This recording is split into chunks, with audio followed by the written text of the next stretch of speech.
All right, well, let's go ahead and get started. And I think it's set where everybody's going to continue to pop in and those types of things. And we're at it's time for our quarterly adult leadership meeting. And I appreciate you being here. And I just thought I'd start with a word of prayer, if that's okay with everyone. Let me do that. Gracious Heavenly Father, I just thank you for today, and just that it's cool and crisp in Texas today, and reminds us that it really is December, and that it's time for Christmas, where we celebrate your birth. Lord, I'm looking forward to that with a great anticipation this year. Lord, I would just ask that you would be with us as we meet together, Lord, that it would be a profitable time and an informative time. I pray this in your name. Amen. So, like I said, it is quarterly leadership meeting, and have an agenda just like always. And so here's what I hope that we'll get accomplished tonight, that we'll be able to kind of walk through a welcome. We already had a welcome opening prayer. We're going to do a short stats review. We're going to consider some basic information as we kind of start working our way into curriculum change, considering a schedule change, and then some questions and maybe answers about hybrid group meetings. And then I just want to throw it open to some general just questions that you might have, information that you think that you need to know, things I might need to gather, those types of things. And so as we enter into just a discussion of the statistics, the basic things, I've kind of pared this down to just some brief stuff. So there may be some other stuff that you might want to know. Just as a caveat, there's no budget information in this, just so that's generally in the loop. Hawk does a great job in writing an explanation paragraph about where we are financially. If you want to know specifics, I can try to answer those later, but there won't be any of that in this presentation as we kind of start talking about some just basic statistics. I just want to kind of focus in on what's going on in Bible study. And so the first one is just where are we at just Sunday school wide. And so this is a capture off of my dashboard that I see every time I open Shelby Next.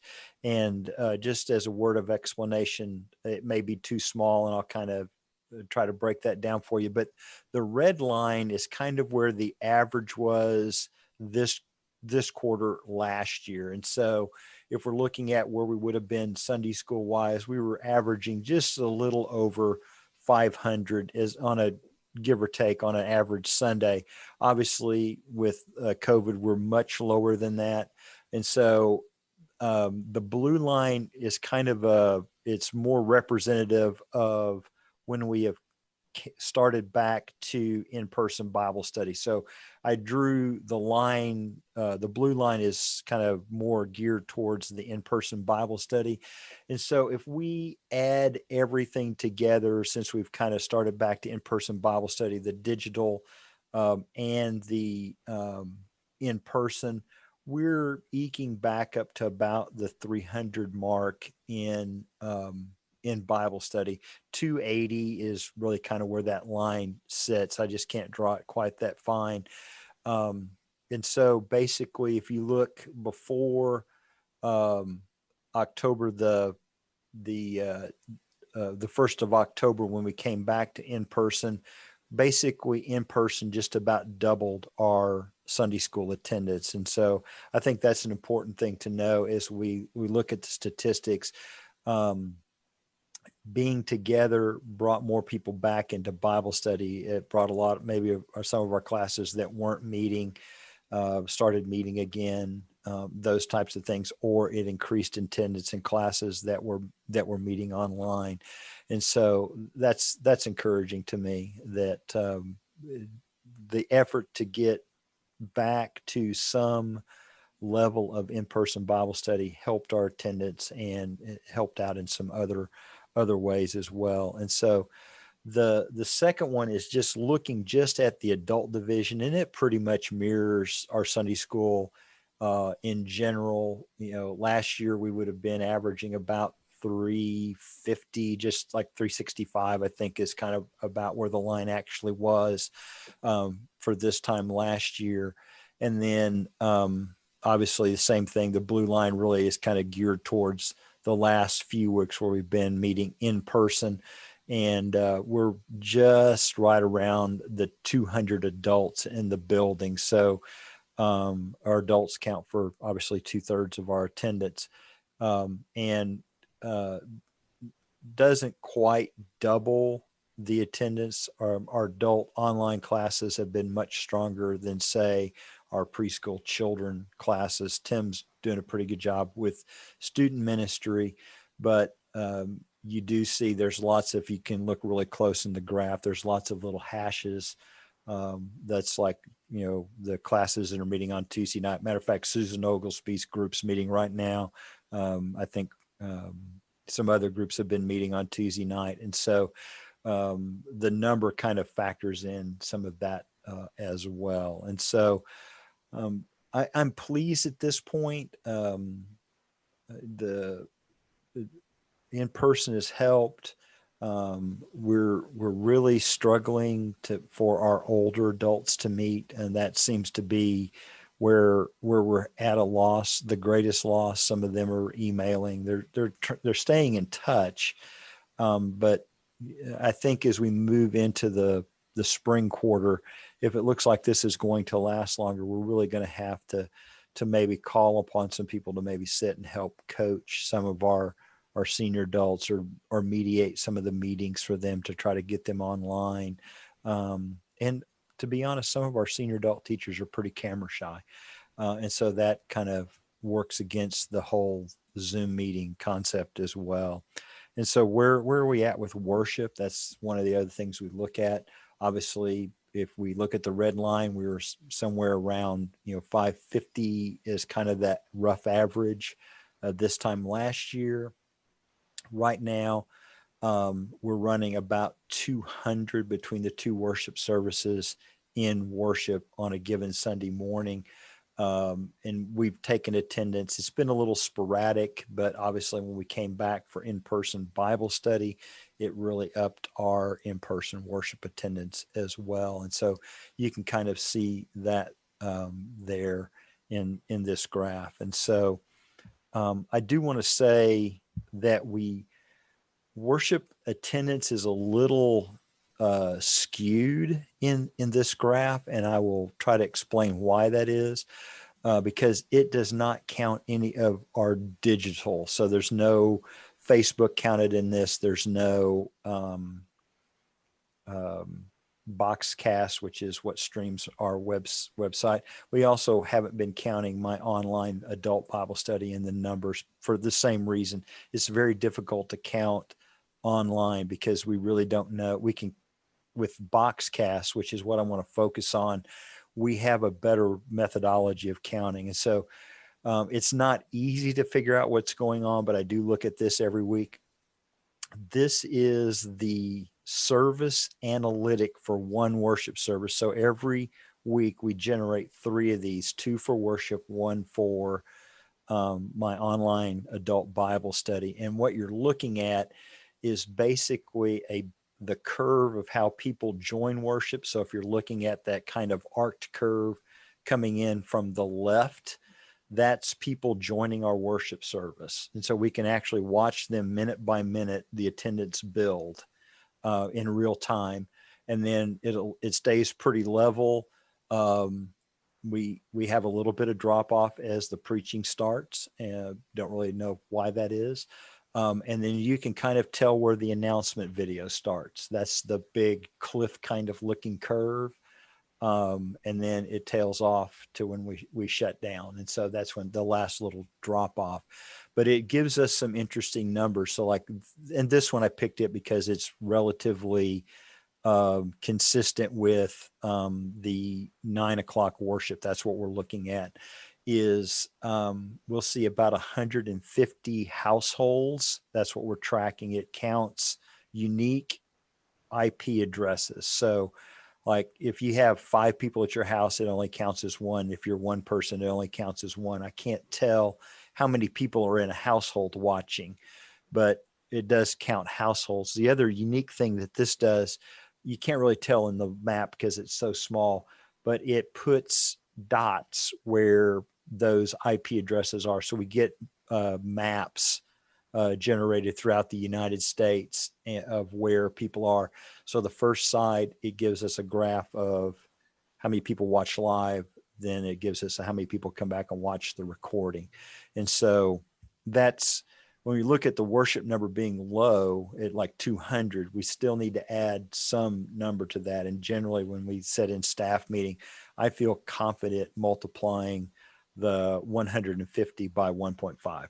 That's kind of what I do. I don't know how accurate that is, but that's, I feel comfortable. I'd rather underestimate than overestimate on our online. Facebook is really hard for me to estimate because Facebook counts is more for like short things, not long formats. And so Facebook has kind of, somebody saw it, which that's 1 second. Like if you see our worship service 1 second, we get a count. If you watch it for 4 seconds, it's a different count. And then if you stay on for longer than that, so there's like multiple numbers and none of them make sense to me. And so it's all geared towards, high end advertising stuff. So that's a little bit about just where we are statistically. Obviously, we're not making our budget number, just to be honest with you, but we're also not spending anywhere near our budget number. We have, the last time it was reported to us in staff meeting, we have enough cash on hand to run something like 85 days if we didn't take in any more money. And so we're in a good position. Talking with our education staff, I said, basically kind of where we're at, we're almost like a mission church starting over in Round Rock. But the good thing is we have great leadership, we have a great building, and we have cash, which are the three things every mission start would love to have. So that's just kind of a quick, as you talk with people where we're at, numbers wise, I'm okay with what's going on. Obviously I'm greedy. I'd love to see it better, but it is what it is. And so it's something definitely we can build upon. We're weakest in our oldest adults and some of the younger median adults. Those are the two groups we seem to be missing the most of.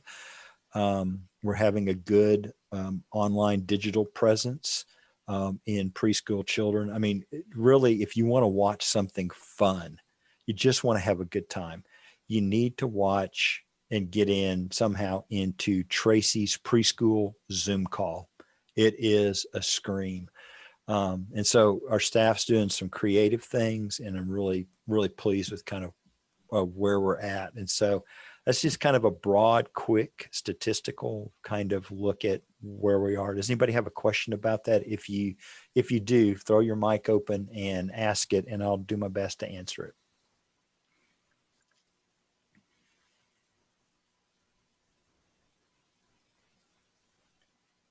I've either put you to sleep or I'm doing a really good job. So I'm going to say I'm doing a really good job, and we'll keep moving. Okay. So let's talk about curriculum. We've kind of got shoved back a little bit, and I'm kind of condensing it a little bit, but I wanted us to kind of all start from a very similar spot as we talk about considering a curriculum change. And so one of the things that's happened during this pandemic is we have our studies and things are all off track, and some people have supplemented with some things outside of the curriculum, and that's fine. I'm not upset about that, but in trying to make sure that our church moves forward and we're doing the best job discipling we can, curriculum winds up being this super important piece of the puzzle when we talk about curriculum. So I want you to kind of hear my heart and know kind of the base that I'm starting from and the criteria that I think is important when we look at curriculum. And then when we come back and we visit this in the spring to actually kind of make a decision. I was hoping it would be available for this meeting. It's not. So that's why I'm saying it's kind of condensing. What I want to do when we meet for our spring meeting in, what would that be, February, is to put in your hands what are known as, in the industry, education ministry, is slicks. And so I want to put in your hand the slick so you can kind of see what the new curriculums will be, because Gospel Project is due a refresh. I think Explore the Bible is due a refresh. We don't use right now, no one in our church is using Bible Studies for Life curriculum. It's very different design. And we have a few people that are using Connect 360, which is the Pathways material. They all kind of meet my Southern Baptist slant towards material. There are other options. I'm open to considering some of those. But I think when you think about judging curriculum and you're looking at the curriculum you're using now, and to judge it fairly, there is no perfect curriculum. John and some others that work in public school will tell you every curriculum has its strengths, every curriculum has its weaknesses. But as we go through the process of looking at what's going to be best for our church, best for your group of learners, best to help your class reach new people, this is, I think, important information. And so good curriculum should help us do some things. It should be it should help in our discipling process. Does it provide good material for discussion, Bible discussions, and the things that we know help in the discipleship process? Good curriculum should help us grow believers. It should help us develop new disciples, and it should help us develop new leaders. Also, I know tastes and curriculum among our people has been changing. This will be my, I think, 40th year of dealing with church curriculum.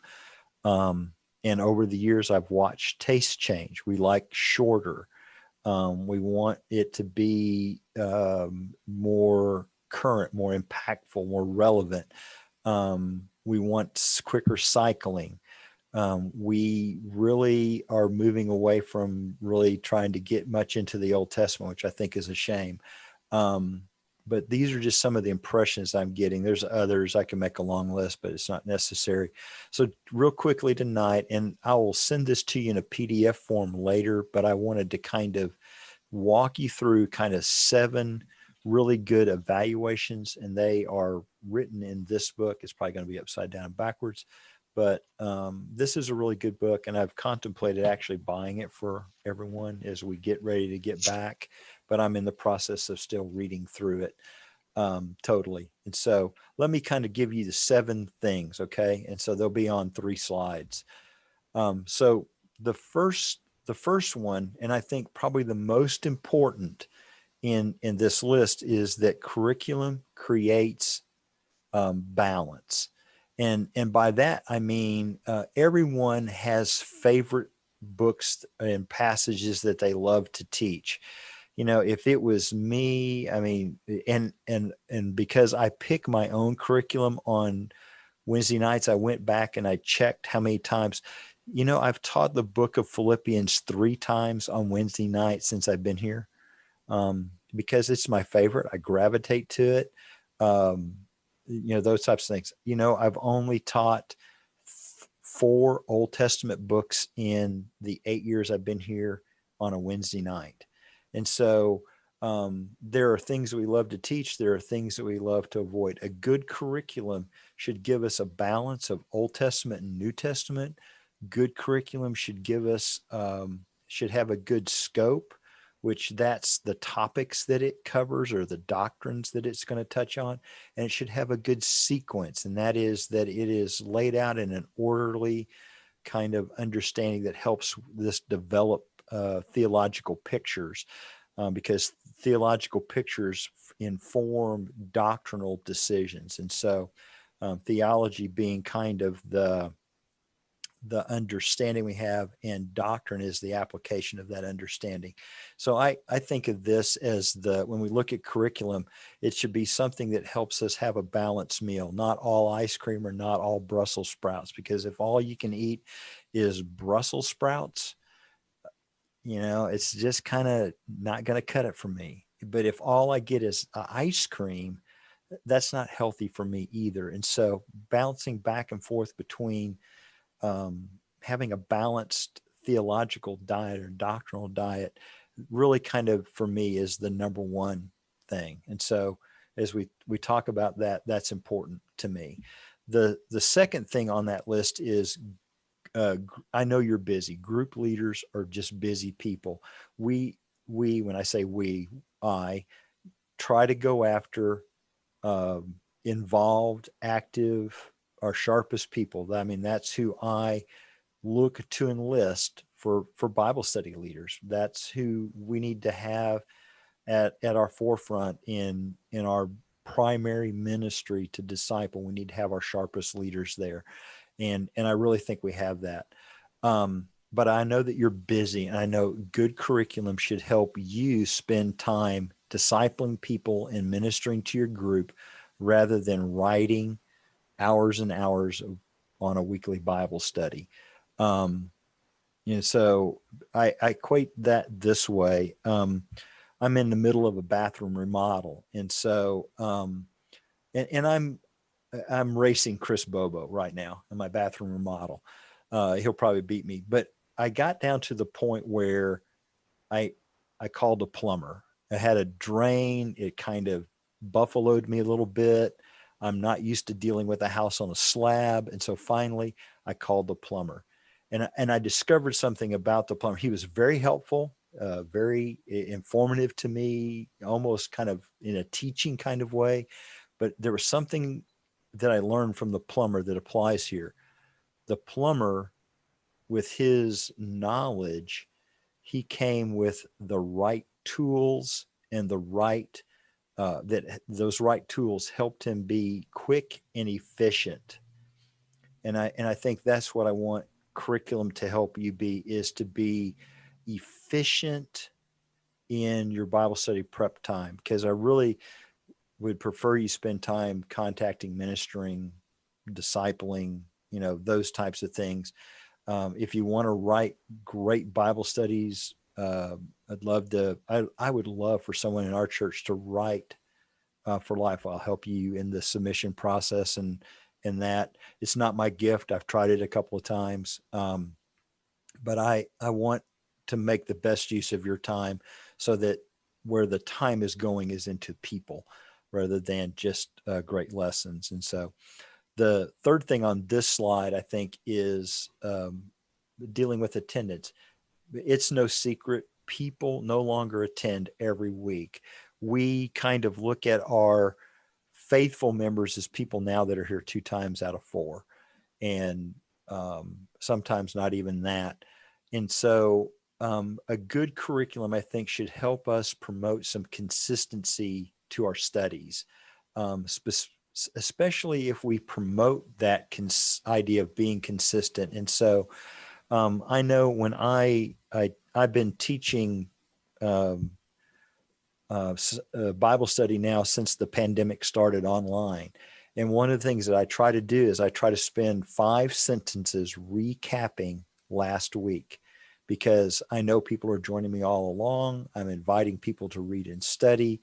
I try to get them involved in the curriculum, looking things up and those types of things, so that they're on board with me and we're all kind of moving together. But I think a good curriculum makes that easier for you than more difficult. And so I think that's important, that it helps us in moving people with some consistency through studies. The approach that there's 2 approaches to Bible study. There is kind of the big intensive. If you were to go to a Methodist church or a Lutheran church, you would maybe study Luke for 8 weeks, and you I mean, it would be, that's all you do is that. It's kind of the Bible study fellowship method. It's intensive. The Southern Baptist way is more of vaccination. We're just going to give you, a consistent, steady week in, week out um, um, bits. And so over the time, you wind up knowing more and getting more and being able to do more with it because it's in manageable bits. And so I like that approach. I do some intensive things, but for the most part, I like building week after week after week after week. I think it just is a more effective because we're so inundated, and in the disciple process, we need time to talk about it and process it. And that happens better in manageable chunks. Okay. So with that, let me kind of jump back here. Jump the slide forward. I know this church, I'm really blessed because a lot of you are really good theologians. And I know that because I have theological conversations with people in this church, probably more so than any church I've been. And I know that as church leaders, if we're calling our best leaders to be Bible study teachers of adults, to make disciples and reproduce leaders, I know that you're under the same scriptural mandate that I am to, in 1 Timothy 4:6, to guard the doctrine of the church. And so good curriculum, I think, needs to help you correctly and accurately deal with theological and doctrinal truths that you're teaching. I mean, we want it to be doctrinally correct. It also needs to touch on some solid Christian education principles. It needs to touch on some biblical archaeology from time to time. A little church history would be a good thing to have in there as well. And so hopefully that we're going to look at curriculum that kind of builds this mesh. I often refer to, I lay the railroad tracks, you drive the submarine on top of it. I need you to go up and down with the level of the leaders. My job is to set the tracks. Well, curriculum is the rails that the train kind of runs on. And so we need to consider that when we kind of go through this. And so, and then finally, not finally, but growth. When we pick curriculum, we need to keep in mind that we're investing in people's growth and discipleship. And so to help you understand this, we spend 46 cents per pupil per lesson if we give them a quarterly. That's what a quarterly represents on a Sunday, is 46 cents. And so you can do the math. It's not very much a day. If you do the 5 daily devotions, we're investing pennies as a church a day in discipleship. If we look at the digital content, we're only investing 23 cents a Sunday. Now, if we factor in leadership material, I'll spend whatever it takes for you to feel that you're well resourced. So like, if you want the kit, we're going to get the kit. If you want the commentary is available, we'll get it. Those types of things. But when we're looking at what we're investing per person, per adult in our church, it's pennies. But it is probably the best investment our church makes in the discipleship process. Because what we're giving them, I don't know if you realize this, but with a quarterly, whether it's Connect 360 or Gospel Project or Explore the Bible, we're giving them, typically in each quarterly, there'll be the gospel presentation. There's going to be missional challenges, things to do with your life. There's going to be scripture readings. There's going to be daily Bible studies, devotionals that you can go. All these elements are investments in the process of growing disciples. Good curriculum, I think, needs to be cost effective, but it's not one of those places that I think we need to scrimp. And so the other thing is, it is a good prospect investment tool. I hope every class keeps at least 2 or 3 or orders 2 or 3 extra quarterly. So if somebody is a guest, it's a true prospect, you can say, here's a book. Come join us next week. We're going to be studying here. Open the book, and here's the page. And so, because that is a welcoming event, that is something that says, hey, they want to make an investment in me. So I think that's important that we do that. And then the final three, and I'll kind of jump through these a little quicker, hopefully, is the personal study guides can be used to increase participation in your group Bible study. Smart leaders use tools to involve group members in Bible study sessions. Things like, next week, can you report on this? Or could you give me a 2-minute synopsis of these paragraphs? Or could you come prepared to read this selection of scripture? I think a lot of times when we're preparing to teach, one of the things that we need to include in our preparation time is what's coming next week, so that we can invite people, not necessarily teach a whole lesson, but at least to come in and be a part of it, so that they're beginning that process of learning to manipulate curriculum and those sort of things. And then the final one is new group leaders are more easily recruited when they're provided with curriculum. One of the things that I know is when I try to sit down and enlist someone is, here's the material. This is what it looks like. If we're all teaching the same material, it's easier to and more efficient to enlist and train new leaders, because they're already familiar. They already understand the flow. And if they're using a similar material, it's easier for them to move into that. And you've done a lot of my job for me, but don't tell anybody. Okay. I like my job here. And so I think this is kind of the basic set of 7 things that kind of go into looking at curriculum. And I really want you to kind of sit down with the curriculum you're using, and in a few days, maybe I'll just send this out to you as a PDF, or if you want to borrow my book, that's fine too. And open it up and be critical. I think it's okay to be critical of the things that we're using to teach people God's word, because ultimately the curriculum that we're using should only help us open God's word. And so that's my 7 criteria that I'm using. And I thought I would share it with you so that you've got a few weeks before we get, because it's going to be the Christmas holiday when nobody gets anything done during the Christmas holidays. But after that, sit down, and as we kind of come to that February meeting, take some time and look at your curriculum. If you want to get another curriculum piece, be happy to share that with you, and look at it critically. That's what I do, and I would encourage you to do that as well. Does anybody have a question to this point, or a comment about curriculum? Larry, this is Crystal. So Hey, you Crystal. knew I'd be the one to bring it up. So That's I might okay. as well just jump on out there.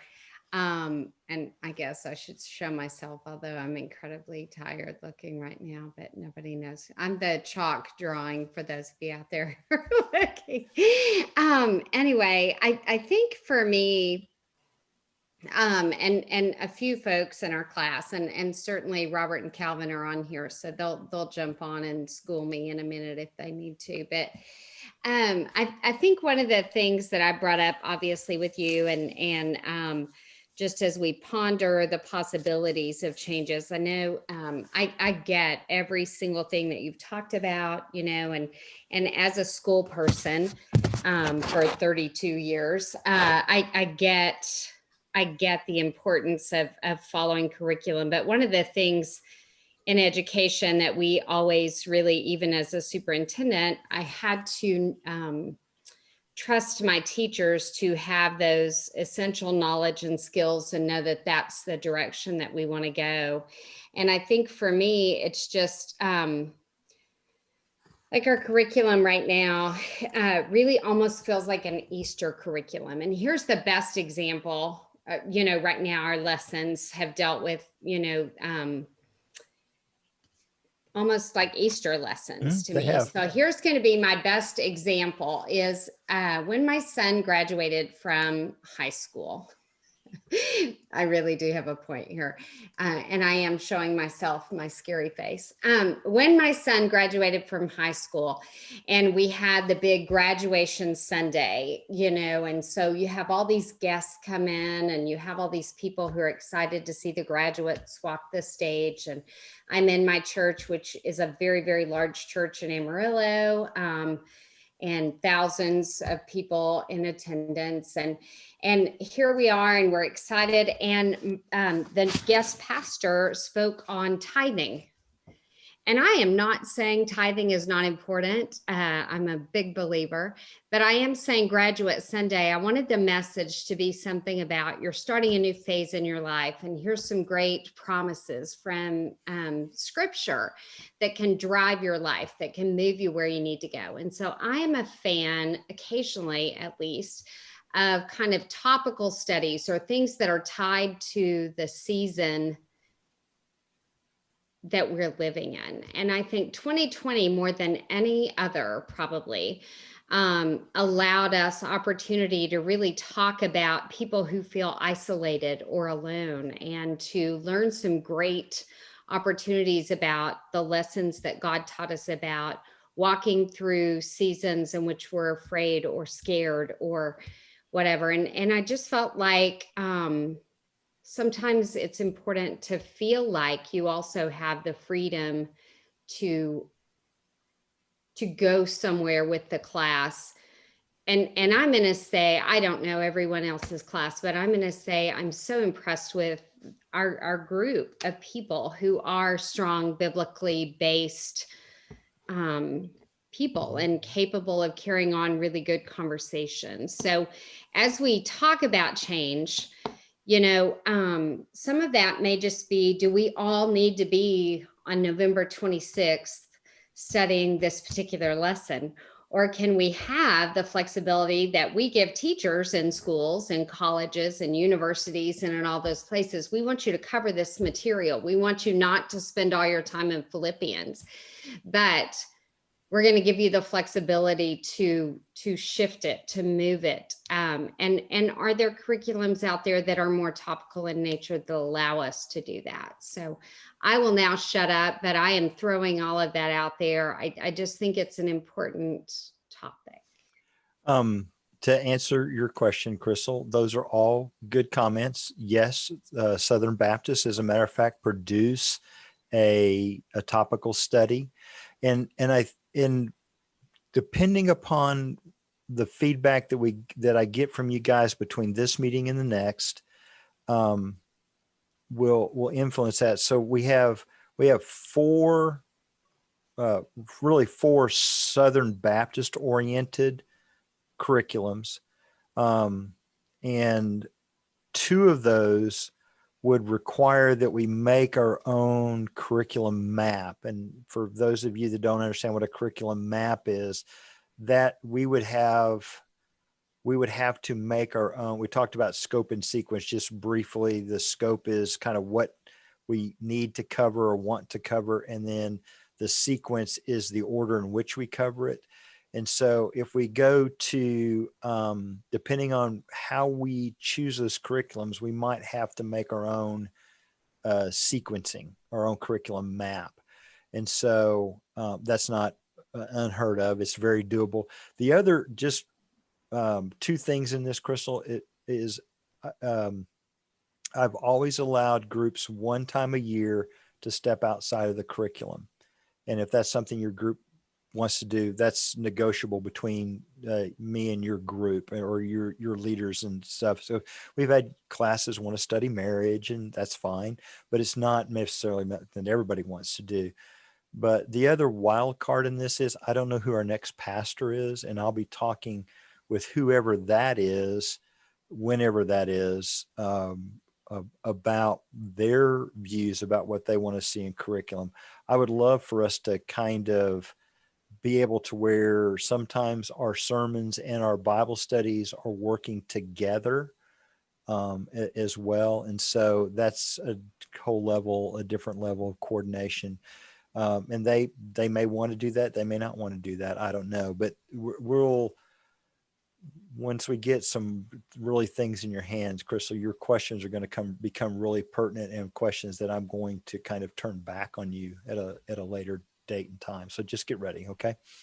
So, but I hope you're hearing those questions, because they are very good questions that we will be pondering together.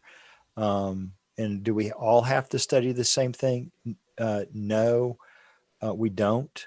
It makes it easier to do training and some of those kinds of things, but it makes it easier for me to stay on top of where everybody is at, those types of things.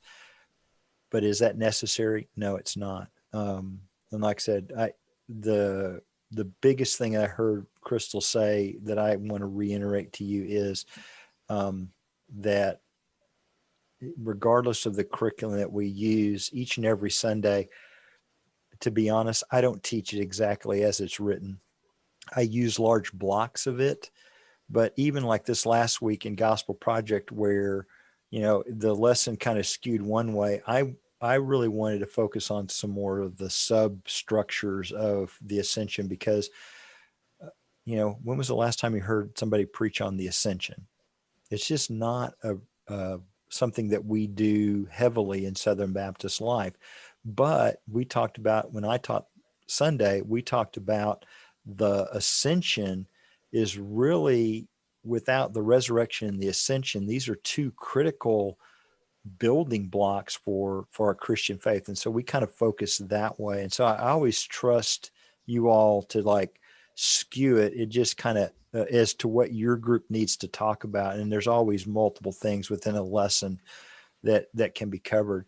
And getting out of secrets, to be honest, my wife never was on the right week because of how they switched and swapped, and who taught what, and who felt they were in their team teaching, who was stronger at teaching different things.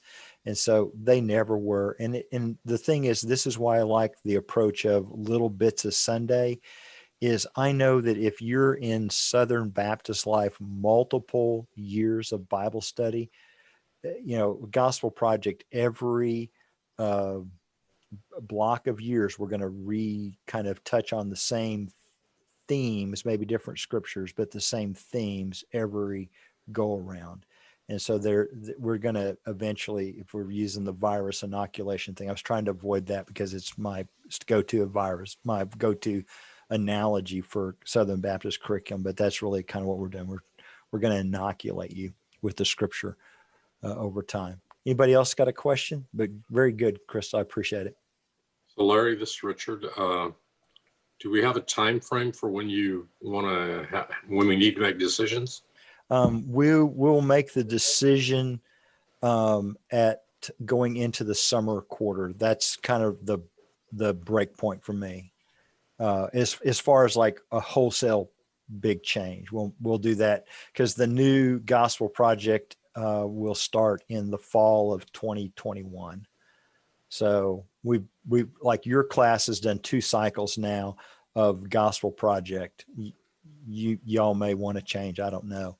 But that's the logical break point is we'll have we'll have another longer discussion at the spring meeting. We'll kind of double check what we think. Is this the right decision at the summer meeting in May? And then we'll place the order and we'll go with it.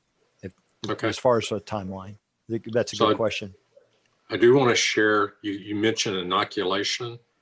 I had a teacher one time that said that we Baptists were really good at giving people just enough of the gospel to inoculate them so they didn't ever really get saved. So when you say that, that's what I think of. Okay. Well, I need to adjust my illustration then, because I don't want you to ever get it. I mean, I want you to like get totally well. I don't want to give you just enough. I want you to get like immersed. And so I'll have to come up with a new illustration. Now I can't use that one anymore. Thanks, Richard, for ruining my life. Okay. Anybody else with a question? Oh, that's fine.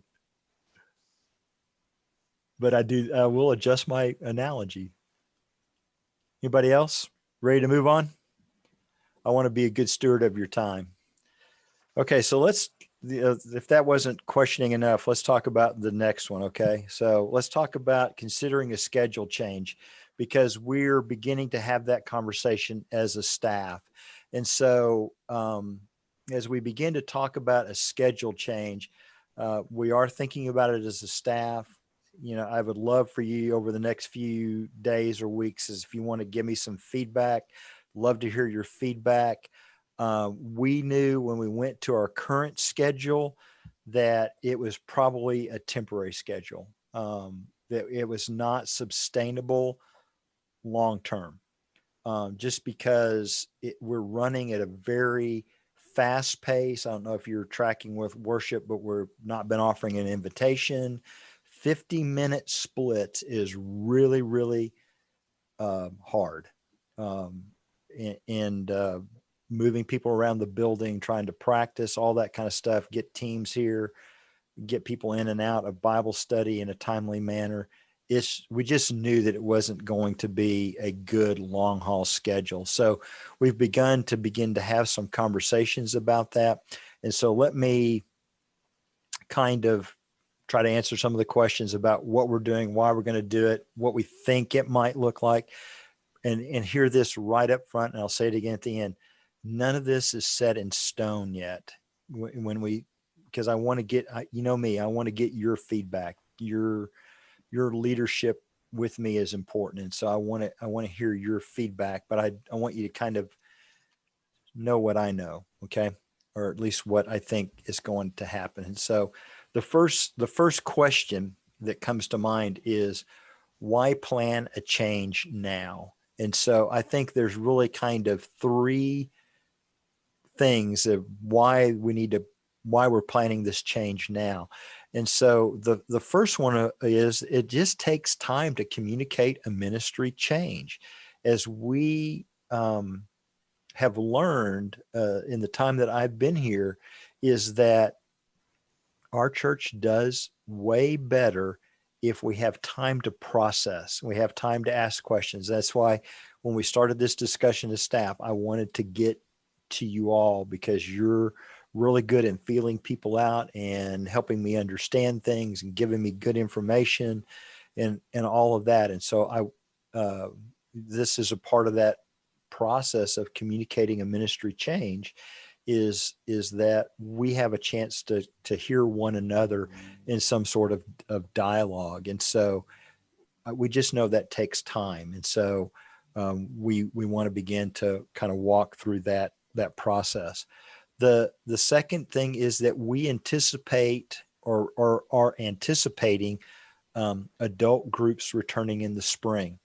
And so as we look to the spring, I know everybody's excited about the vaccine, but knowing what I know about distribution and the numbers of doses they're producing, I probably won't have a chance to take the vaccine until the fall or next year. Just when you look at, 20, million doses versus 300 million people, Texas is, the math gets kind of mind boggling, but we do anticipate more adult groups coming back in the spring.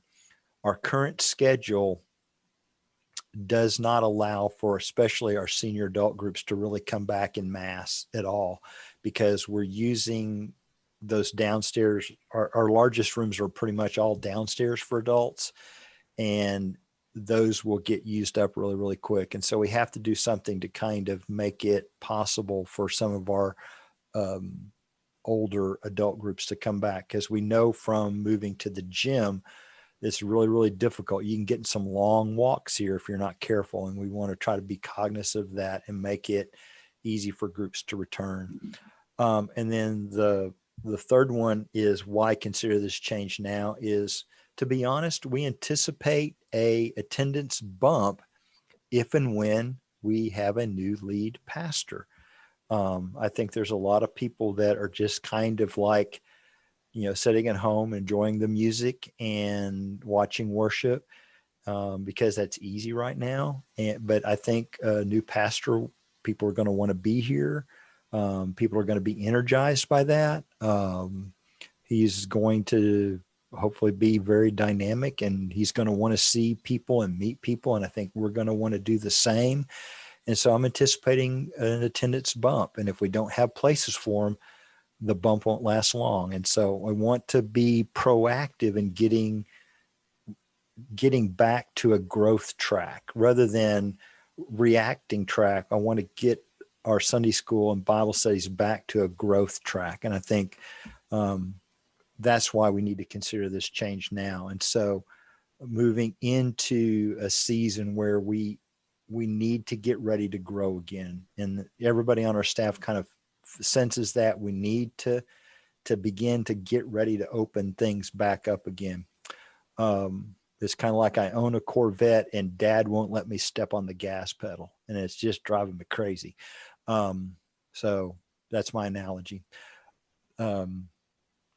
So what schedule makes the most sense? Well, we talked about it in staff meeting, and from my perspective, right now, the schedule that makes the most sense is what we affectionately refer to as the flip-flop.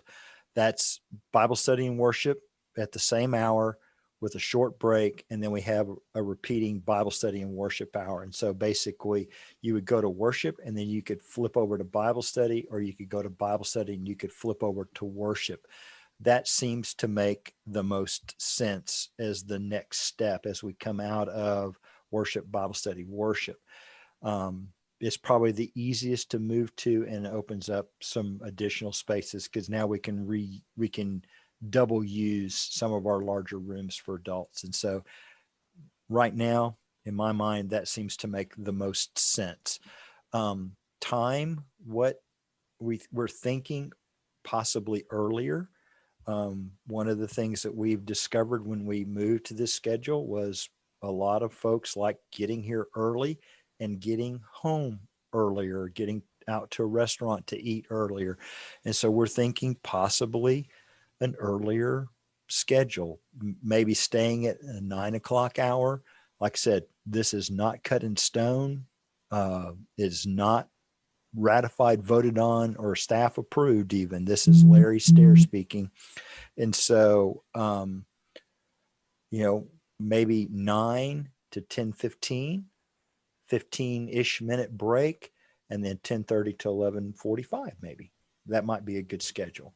Get us out a little earlier, give us a little, I refer to it as sloppy endings. And so, if you're doing a great Bible study and, you need 5 more minutes, I got 15 minutes. We can kind of finish it up. Or you want to have a longer prayer time at the end, there's a little more give leeway in that kind of schedule. And I think that's what we're looking for is having a little more, the possibility of allowing a little more time, because our schedule right now is so tight. You can just the building just has a tenseness to it at times. And we know we need more time for worship. If we call a new pastor, I don't know that he's going to want to be limited to 22 to 25 minutes for a sermon. He might want to preach a little longer. I know a lot of people would love to have more music. I saw Melva online. I know Melva would love to have more music. And, we need to kind of build back to a church that is very attractional. When you're here, it feels homey.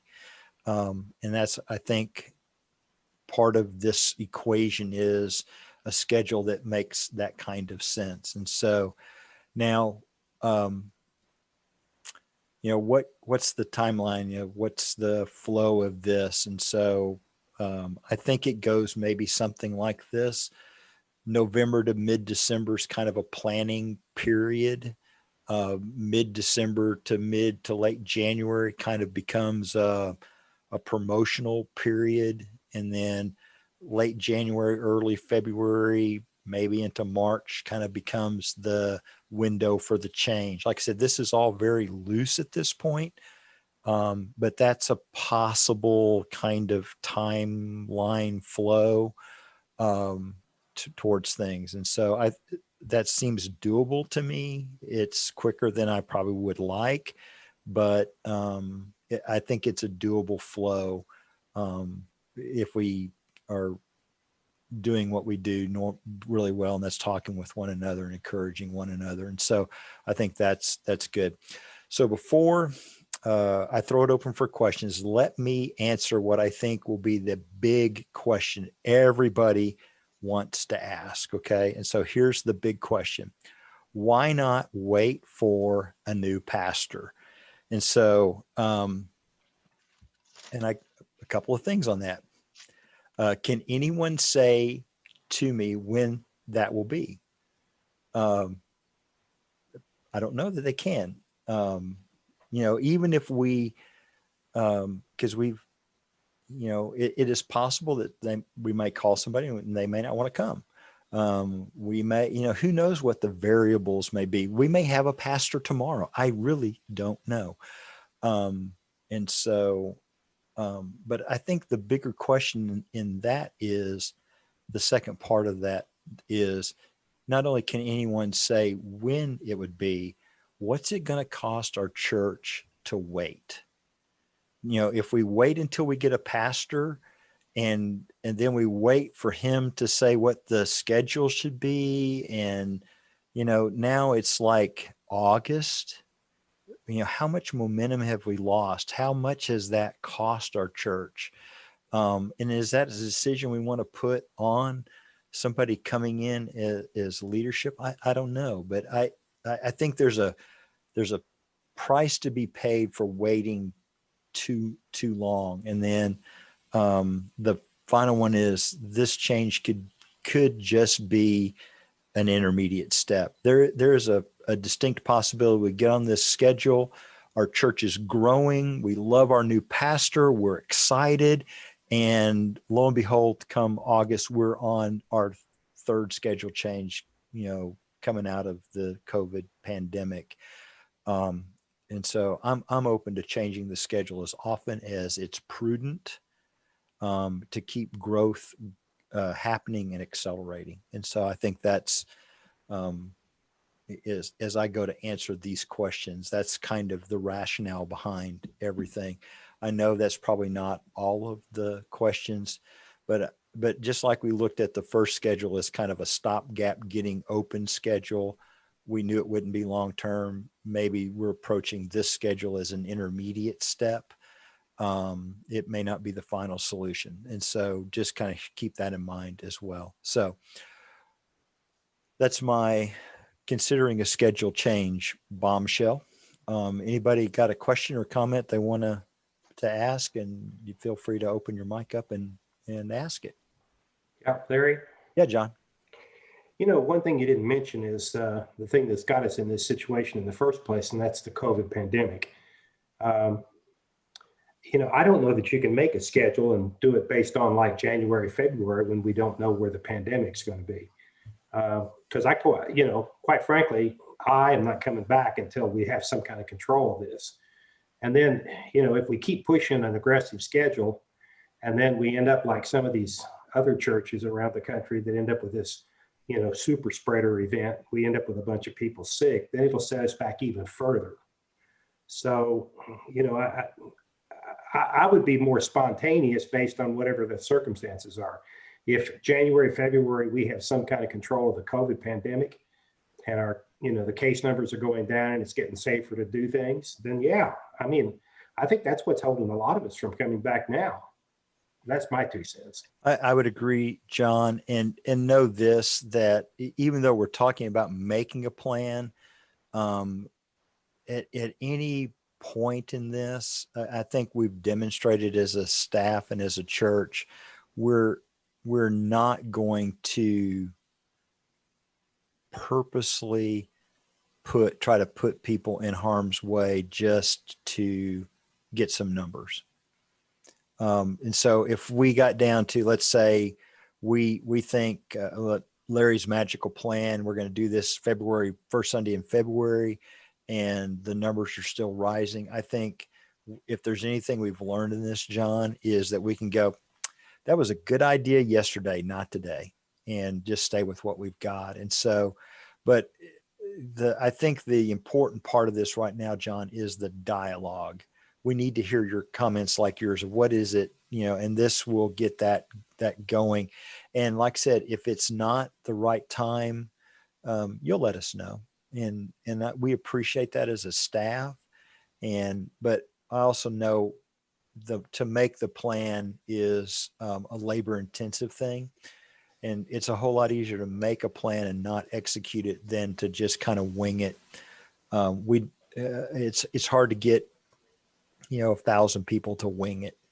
I'd much rather have a good plan and then go, that was a good plan. Let's wait a month, or let's wait 2 months, rather than, run up and try to make a plan in a couple of weeks and then execute it. I'd much rather be kind of proactive on the planning, and then we can basically execute that plan when it's prudent than, just kind of like, okay, we got to make, everybody's coming back, in the next 2 Sundays, we got to do something. I don't want to get caught in that, forced to do something without having thought it through. And so just because we're making the plan doesn't mean that we'll execute it on the timeline, because to be honest, when I made this slide, the numbers weren't going up. And so even now, I wanted to say this, but I decided I'd go ahead because it would invite dialogue. And I knew somebody to ask me, what are you thinking about a timeline? So that's, like I said, that's just Larry's timeline. There's nothing, it's nothing setting stone. I have one other question, and that is, you offered one possible option for schedule with a flip-flop schedule. Are there any other scheduling options under consideration?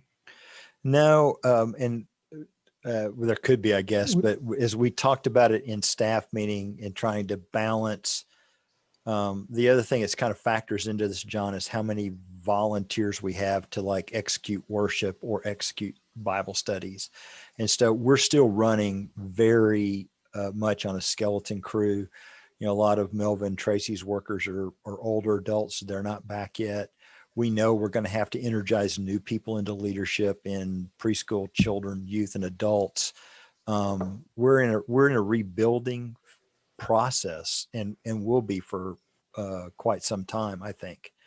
And so, but we're trying to like make prudent steps rather than consider a whole bunch of options. I think down the road in a year or so, when our situation is stable, the vaccine is a little more readily available, those types of things, I think we'll be looking at I hope we'll be looking at a range of options, because we're growing and we've got to do something. And so, like I said, I think this is more of an intermediate step than it is we're going to live on this schedule for a long period. I don't know if that really answers your question or not. I got a question, Larry. Okay. I'm trying to find you. So is that Calvin? That's me. Can you see me? I do now. All right, cool. I'm just curious, without going into great detail, or maybe you want to, but what's the driving force behind this? We had a change in schedule, a couple of years ago. Understand we have a need for a change coming through the pandemic.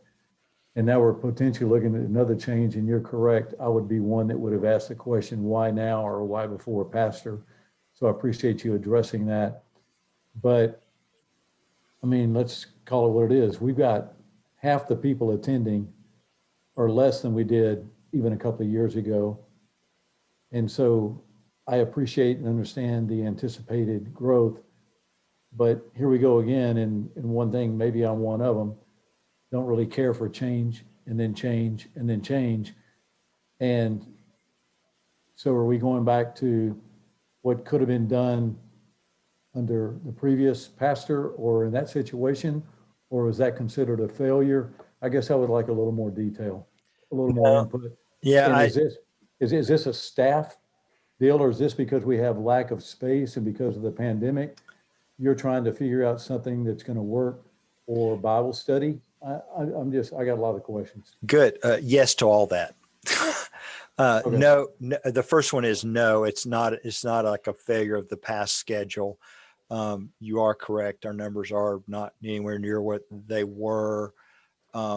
Those types of things. It is from the adult ministry perspective, it is somewhat space driven, not today, because right now I have 3 empty rooms, but that's all I have. As far as like, getting like, I know I saw Don Mimes on here, Don's class hasn't been back, probably won't be back, but when they do come back, where do I put them? Right. It's more driven by that, and being ahead of the curve and providing space for people rather than growing, getting to where we have to do something. I want to be more proactive this time.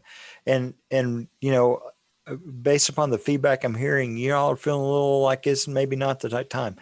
I'll carry that back to staff and say, I was too aggressive. My leadership's not on board with this. I don't have a problem backtracking back a little bit. But I And do presume think, Calvin, that this is more to provide space for Bible study. I mean, because obviously we don't have very many attending worship in our class. As I've told you before, we're not planning to come back until or unless there's either a vaccine or something changes immensely with the numbers, which I think was already echoed earlier. yeah. I'm just curious what it would look like. Let's just say everybody came back, you would be in a world of hurt space-wise. Yeah. Or our church would be in a world of hurt. Let me rephrase that. Well, Is that correct? how to answer that. Melva has been gracious to allow me to hold some of her rooms in reserve for adults. But if we get the right pastor and we're going in children and families, that I don't want to hold that away from Melva. The issue really becomes ground floor space as our median, people our age, Calvin, and older Right. come back, because Right. right now there's no one in the equipping center, but the equipping center is used by 2 large groups. The parlor is used by 2 large groups. 212 is used by 2 large groups. And so my problem is that as the adult minister, I can run out of the primo adult space for older adults very quickly. Not that we don't have space around the room, but it may be, you're upstairs, your group would love to be downstairs, but I may have to send you to the children's building like we did in the renovation. Can I work around it for a while? Yes, I can, but I want to try to be in an optimal growth position. And you're right. I don't know when's the best time to do this. I prepared a lot of this and led the staff to argue through schedule before the numbers started really rising like they are now. And so even among our staff, when I get back and we have a meeting next Tuesday, this whole discussion may be for nothing. And I'm aware of that. I've made so many plans and scrapped so many plans. Yeah, I don't even think about it anymore. But I want to hopefully position us as an adult ministry to be in the best possible spot. And so, like I said, even if we don't execute a plan, at least having had the discussion gives us some feedback. And I think that's the real value of what's going to happen, because y'all are going to email me your 2 cents worth, and I'm going to appreciate that. Some of you are going to email me sample schedules of what other churches do. I'm going to appreciate that. But when we sit down with them, we're going to look at what our resources are, what our leadership is willing to do. I have classes that have retrenched and that were meeting in the building have gone back to not meeting in the building. No matter what we do, we're going to have to do more to bring more groups online digitally. But the fact is that we don't have a lot of good adult space hampers us at this point. And that's really what drives it from my perspective. And the other thing is we just need more time.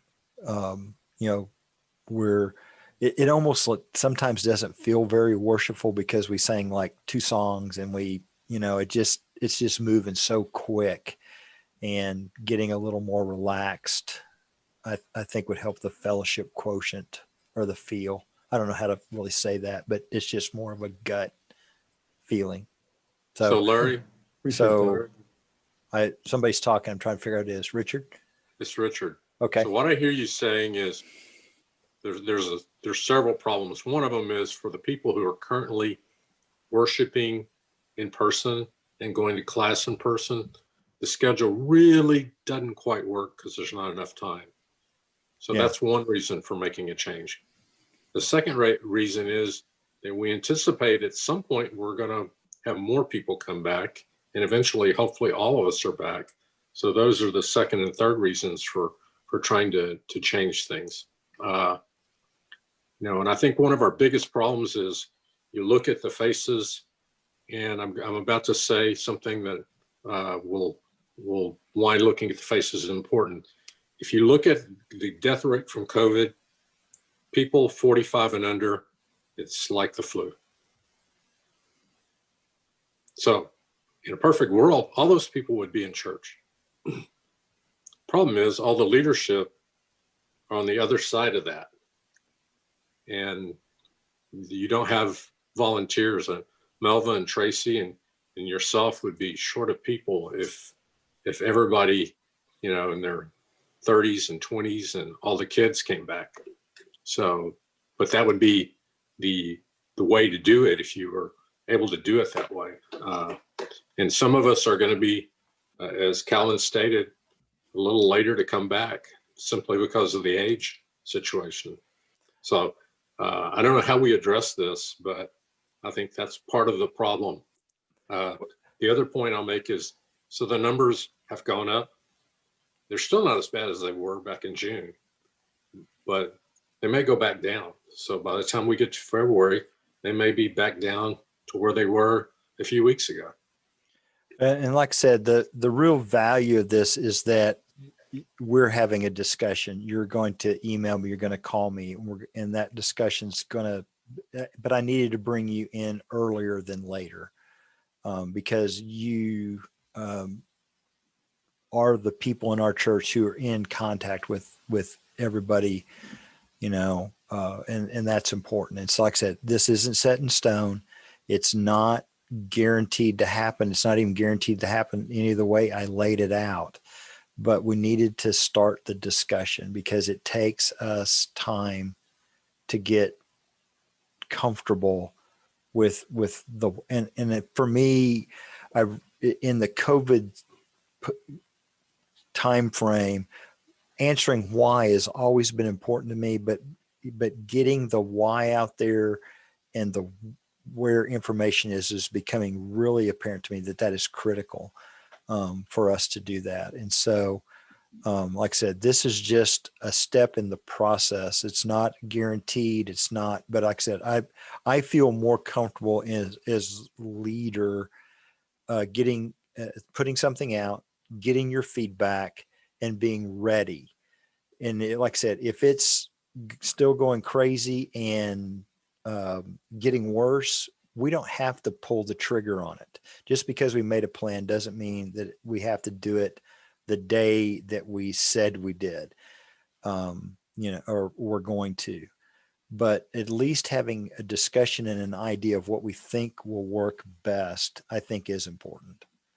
And so that's really what I'm trying to do right now. And I'll go back and we'll talk about it in staff meeting, and we'll probably continue to talk about it because we want people to get people back as prudently and as quickly as we can, but we want it to be done in a safe and healthy way. That's why we're spending money to spray the building. We're all wearing masks as a staff. We're talking, all kinds of stuff that we do to keep the building in a healthy state, those types of things. And so, don't panic. Don't rush out that we're going to make a change tomorrow or anything like that. But we need to start having a discussion. That's really kind of where we're at. Other questions or comments? Larry, the only suggestion maybe I could make, and I don't know whether this is how, because I can't think of what the metric would be, but maybe establish some sort of COVID metric for when these things occur, like establish, that the amount of spread among the community is at this level, or positivity rate comes to this level, or whatever, something to kind of put the trigger based on, because COVID is driving this thing. If it weren't for COVID, we'd be in an entirely different discussion right now. Oh yeah, definitely. We'd be, hopefully have a pastor on site, and, we'd be blowing and going. You guys would be doing your job, and I'd be sitting in my office folding paper airplanes like normal. But I'm not opposed to metric. Definitely, if you can think of one, John, I would definitely entertain hearing that. I don't know what that would be. I'm not opposed to that approach either. And so that's the first time I've entertained that thought. So even tonight, this has been an enlightening conversation for me. So if anybody has ideas on what they think would be a good metric and why, I'd love to hear it. But the why is important to me. Other questions, comments?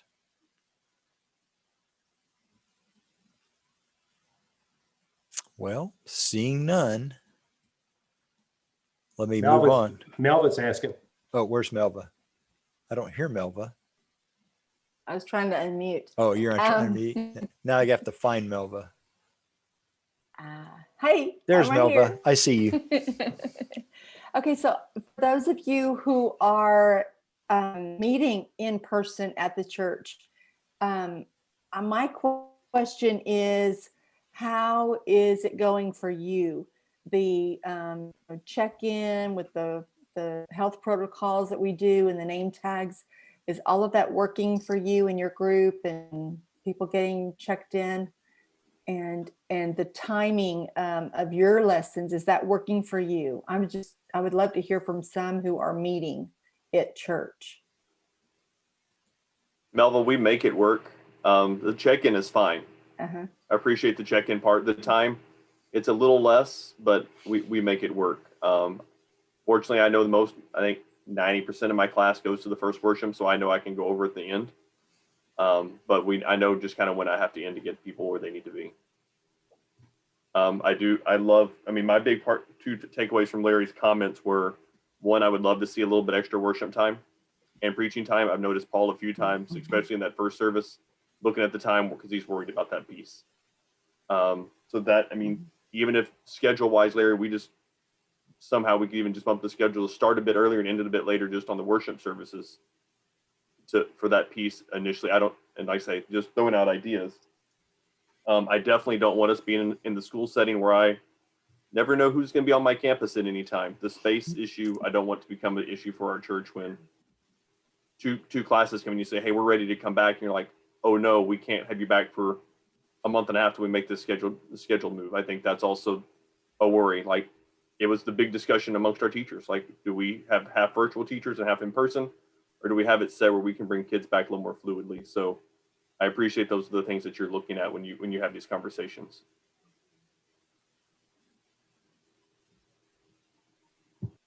Thank you, Melva. Thank you, Clint. Yes, thank you. And like I said, if you want to answer Melva's question, mschubert@fbcrr.org. We'd love to hear from you.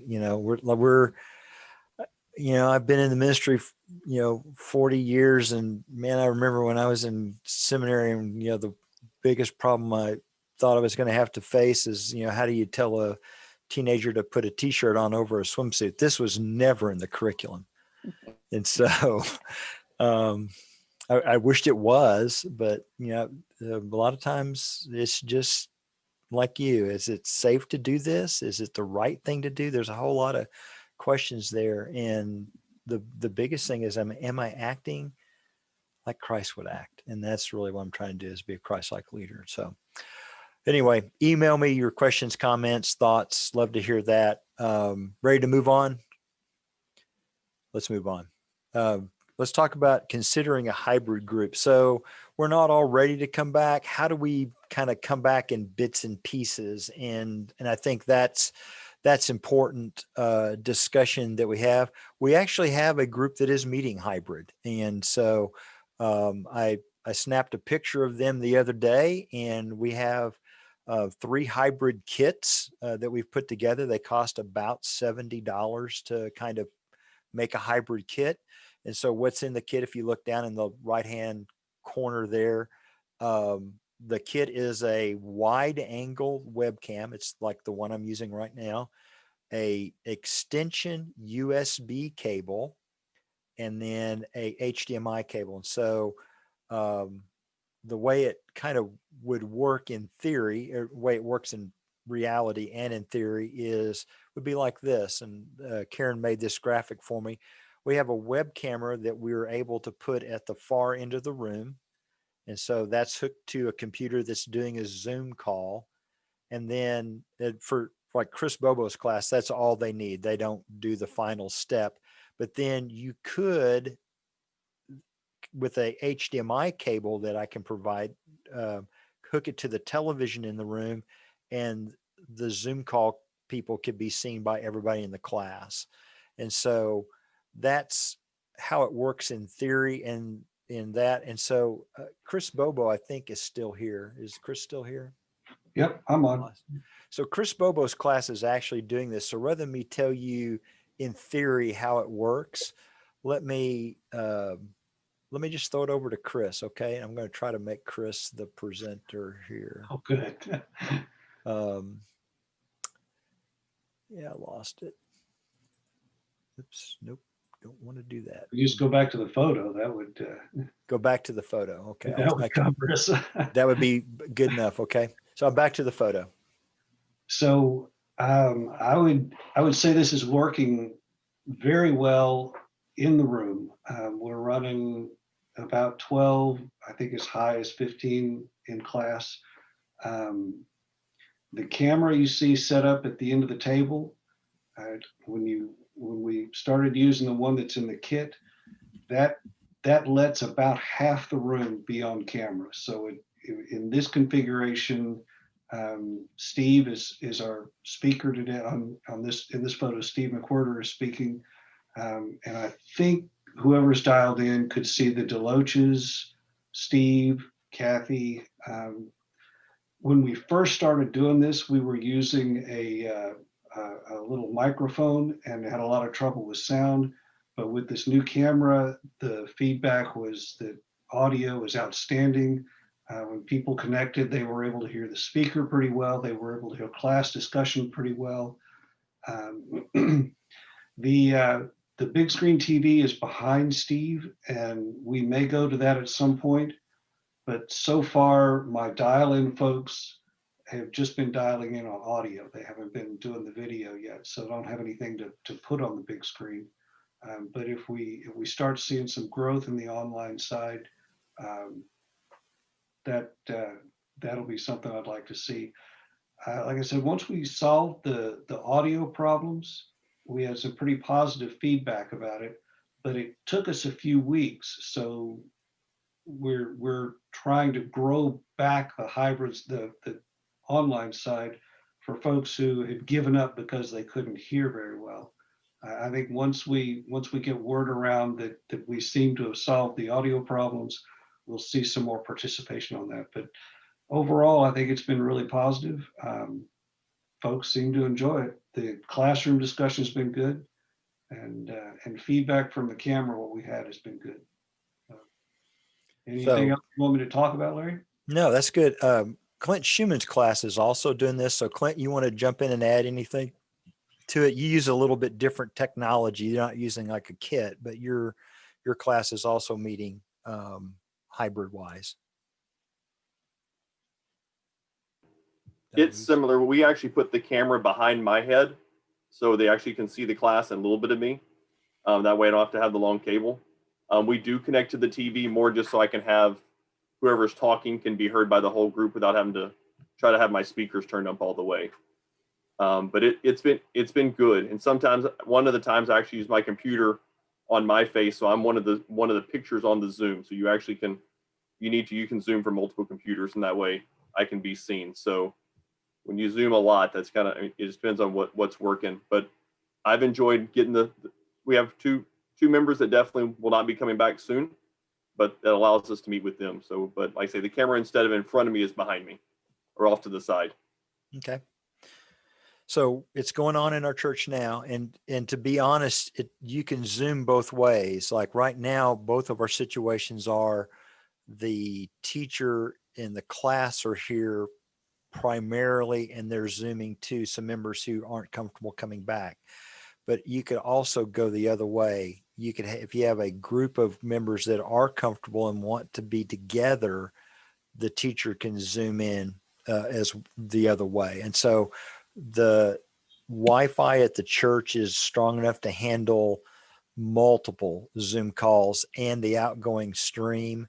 The thing that we kind of figured out early on is the Wi-Fi can't handle the Zoom call connection very well and the connection back to the television. So that's the why we have an HDMI cable. But most laptops now have an HDMI out on them, so or some way to do that.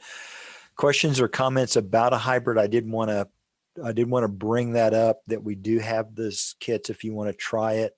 If you want to practice Zooming, there's lots of other stuff. Like I'm in a Zoom meeting, but I'm also running like a second desktop and a whole bunch of stuff. So you can get really interesting how you do this and what you want to do as far as teaching. But this is a good, simple approach. It's easy to set up. It's quick to set up. It's not real complicated. We get decent audio, which, believe it or not, in a Zoom meeting, the audio is more important than almost the video. And so people will watch bad video, but they won't listen to bad audio. And so, but I did want to kind of bring that up, that it is possible. We do have people doing it. You don't have to say it's theory. You can talk to Chris or Clint. They'll let you know what their experience is, and we can go from there. Questions or comments about a hybrid class, if you wanted to do that. We also have other groups that do it as well.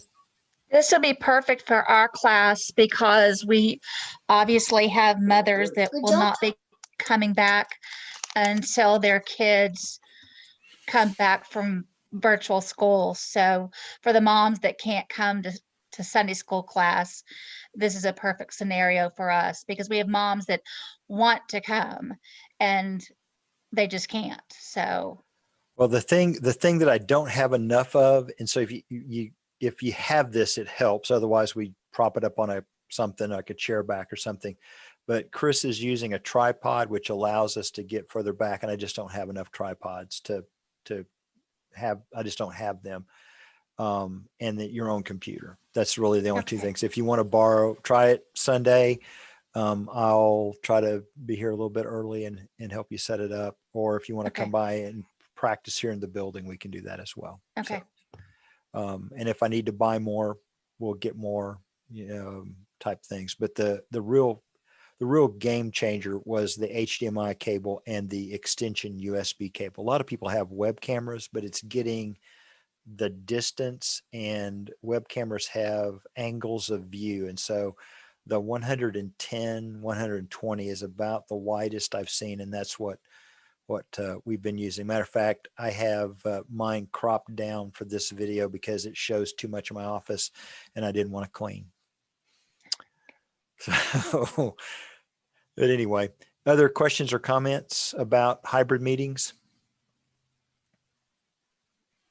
Okay, before I do kind of questions and answers, I just wanted to kind of throw 4 things out real quick. The first thing is I was going to do some information about ministry communication, and I just decided it was going to be too long, and we're already at an hour and a half, and so it would have been way too long. And so encourage your class members to get a copy of the loop digitally or in person if they're in the building, or if they come by, they can pick one up. Read the weekly emails, check the website about once a week, and watch Facebook. Those are the principal ways that we've been communicating. And then the second one, this is a big one.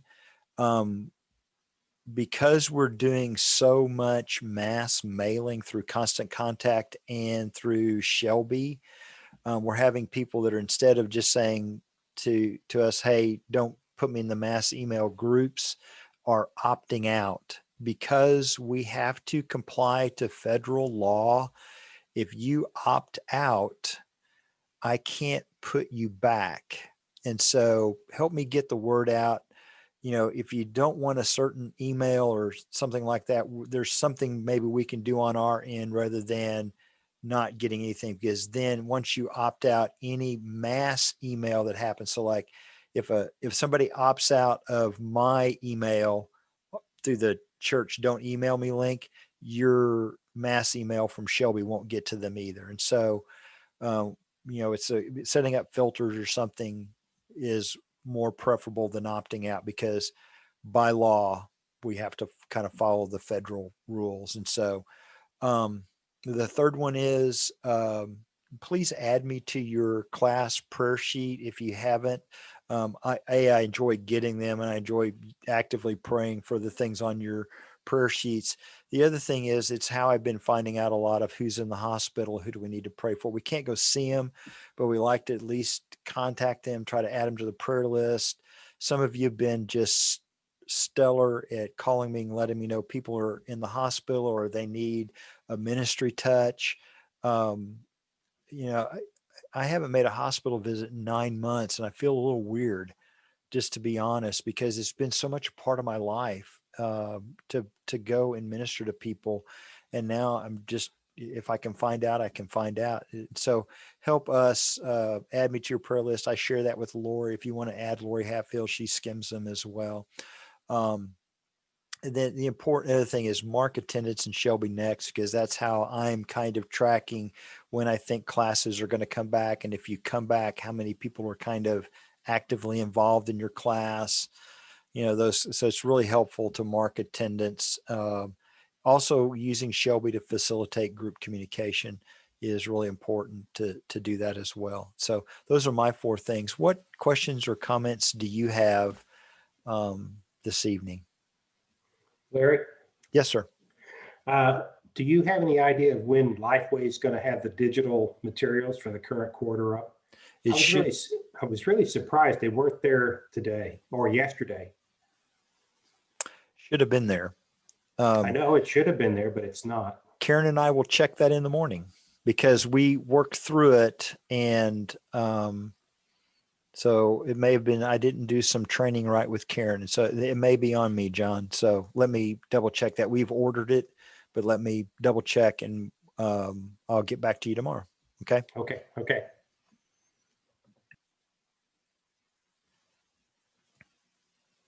Anybody else? Question, comment?